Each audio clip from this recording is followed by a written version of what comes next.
Evening, what it do, what it is, and what it ain't. My name is Nicole Pleasant, and my research proposal deals with abortion and the mental health of the women. So here's my disclaimer about the whole thing. I am not, this is not a political battle, y'all. We are not discussing sides. However, all point of views have been evaluated to avoid any type of bias or one sided opinion. I want to throw that out there. I'm not here to pick a side, I'm here to do a research proposal on the mental health of women. So basically, women and their mental health. What I found interesting about this was that women deal with their mental health after they decide to terminate a pregnancy. Um, there are several stages that results in abortion. Women who have problems with social economic statuses, the unplanned pregnancy, the lack of contraceptive, people who are not counseled regarding on how to use contraceptives. That plays a part in it. And women who suffer from a spontaneous abortion or a miscarriage, that they can all suffer from altered mental status. And when I say altered mental status, I'm talking about they go through the stages of anxiety, depression, feeling sad, feeling lost, feeling like they're by themselves as they went through the whole procedure. And basically, my proposal is to get in depth to understand that this affects women regardless of their race, their social class, their status, their age, and their religious beliefs, or even their moral beliefs. It's bigger than that. And at some point in time, some can feel as though they neglected themselves as well as their family. So it's a big stressor of a woman who's making this decision by herself. Well, not can't say by herself, but she's making this ultimate decision to say, "Hey, I'm not going to have my pregnancy." Why? Let's get into the context of it. Um, when women decide to terminate their pregnancy, it's a time of stress, emotions, and mentally is recognized as a mental health factor. Women who have had the procedure, or they're preparing or thinking about having the procedure done. The one thing I do want people to realize is that if a woman decides to terminate her pregnancy, it is her choice.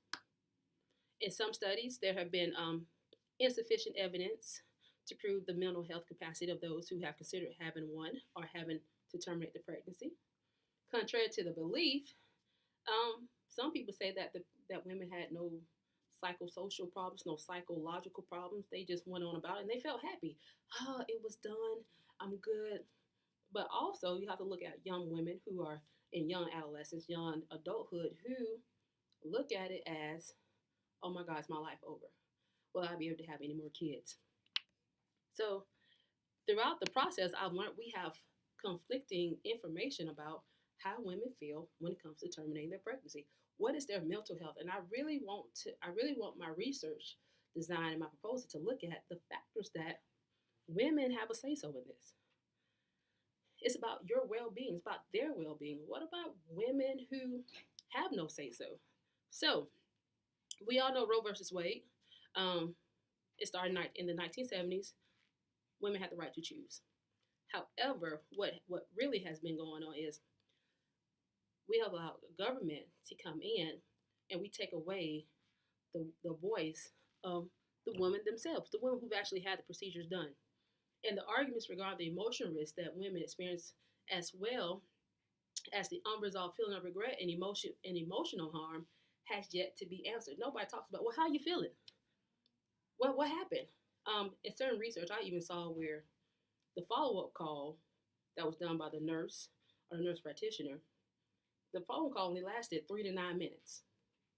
Like that's kind of bland. It's kind of like a bland ass conversation. You're sitting there like, okay, I just had this procedure done. Life is gone. Created life is gone. However way you look at it, but nobody sat down and took the time to ask the women, hey, how are you feeling today?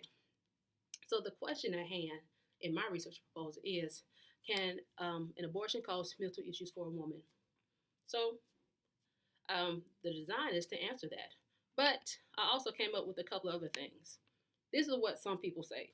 This is what one author, Reardon, he said that even one of the hardest critics of the myth of abortion trauma said that it triggered a mental health crisis arising from unresolved issues regarding a prior abortion. Well, think about women who've had prior abortions. Think about women who said, okay, I had this unplanned pregnancy or this unwanted pregnancy, had a procedure, and then didn't receive any kind of counseling afterwards. And then we come back maybe 2 to 3 years later, and the same thing happened. Did we talk about it? Did we begin to screen the patients and ask about the risk factors? Hey, what happened now? Why did this unplanned pregnancy happen? Were you on contraceptives? Was it what happened? What were the situations or the circumstances that caused the second unwanted pregnancy? Next is another perspective when someone deals with the actual thought of human life being taken. Think about the human death experience. We all have experienced death. Death puts you in an awkward place. It puts you in a dark place sometimes, depending on whether it was, especially if it's a young child. Babies, children, death, ha. It offers one plan, but think about somebody who was older in their hundreds, 80s, and 90s. They don't live the whole life. But when you take the view of abortion and you take the view of losing the baby, it becomes a traumatic experience. Still, again, did anyone ask the women, hey, how are you feeling? In the follow-up phone calls. What's going on? What are you thinking? Which brings me to the research methods that I've chosen to use. We've learned about qualitative and quantitative. Basically, I use both of them because at one point, the qualitative, which is almost, I feel like I'm a fan of qualitative. It gives me the idea that, excuse me, y'all, I'm trying to get my notes up. So qualitative discusses the concerns for the need to understand someone's choice to terminate their pregnancy. Why? Why did you choose? But when I look at the quantitative, I got qualia versus quanta. When I think about the quantitative, it deals with the concerns of the social phenomenon of the situation. Which brings us to you start thinking the social aspect. If we deal with so much of a social phenomenon, we lose track of it. This is where all the political foolishness comes into play. But when you look at a qualitative, think about it like this. It deals with qualitative. Qualitative side discusses the concern for the need to understand someone's choice. What were the circumstances? What happened? So in my research proposal, I want to use both. I want to look at both aspects. What was going on? What was the situation? Yeah, I got a social phenomenon going on because everybody has a right to their opinion. But explain to me this. What did we do to help the female? Did we counsel? Was there a pre and post counsel after the before the procedure and after the procedure? Did we take time? Did we understand the circumstances? Did we get the why?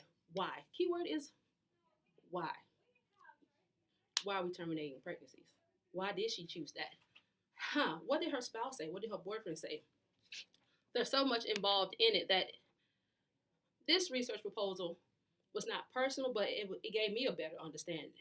So let's talk. Let's talk about it. So there's data that shows women, especially those in adolescence age and in young adulthood, that face mental health factors in their lives after having to terminate a pregnancy. Those who have had to terminate a pregnancy recognize that later on down the line, they did need the help. They needed some counseling. They need to go and talk to somebody because the mental health issues were attributed to their mental disorders. If you let a disorder go for an amount of time and not talk about it, guess what? It builds up, it festers up, and then we have a bigger problem. There was some conflicting evidence or some conflicting articles that said, yeah, women didn't go through any kind of difference in their mental health regardless of the study, whether it's in the U.S. or overseas. And then there was some that says, yeah, man, over here in America, we did have some tragedies. We did have some women who just went off the deep end, who decided to thought about having suicidal thoughts. They had regret. They wished this never happened. And then there were some cases that they said that no, they went about their life. They were happy, which is why the mixed methods come into play because you get to look at it from both angles. And I thought that was pretty interesting as well.